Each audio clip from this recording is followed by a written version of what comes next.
की या कालच्या अधिवेशनात जनसुरक्षा कायदा आणला गेला. सर्वांनी विरोध केला. आपण केलाच पाहिजे, तो लागू होऊ देता कामा नयेच. मुख्यमंत्र्यांनी आणि त्यांच्या चेला चपाट्यांनी त्याची मखलाशी केली की हा कायदा असं काही एकट्यासाठी नाही, सगळ्या संघटना जर कोणी अति डावे कडवे डावे, आम्ही कडवे डावे वगैरे ओळखत नाही, आम्ही देशद्रोही आणि देशप्रेमी दोनच जणांना ओळखतो. पण तुम्ही नुसतं आम्हाला तोंड देखल्या काहीतरी कारण सांगणार असाल तर उदाहरणासकट सांगतो की कसा गैरवापर होतोय. सोनम वांगचुक, एक चांगला देशभक्त सोनम वांगचुक या माणसाने अतिशय दुर्गम भागात लेह लडाख,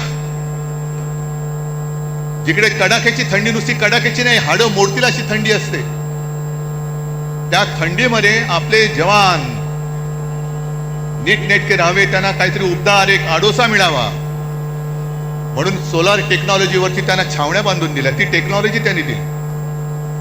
पाण्याचं दुर्भिक्ष होतं, ते दुर्भिक्ष होऊ नये, पाणी मिळालं पाहिजे म्हणून त्यांनी आईस तुपाची योजना आणली.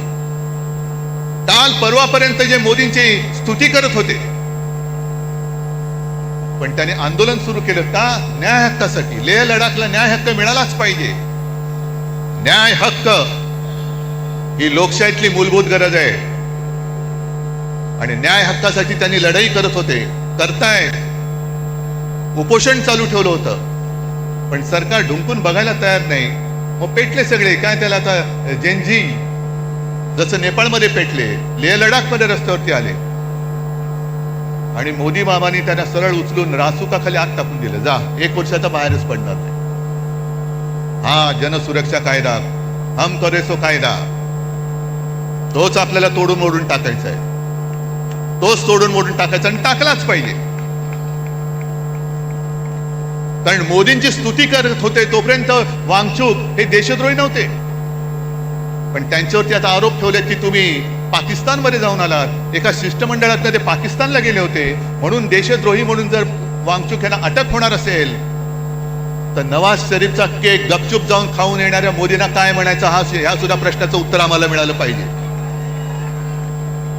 न्याय हक्क मागणं हा या देशामध्ये देशद्रोह होतोय.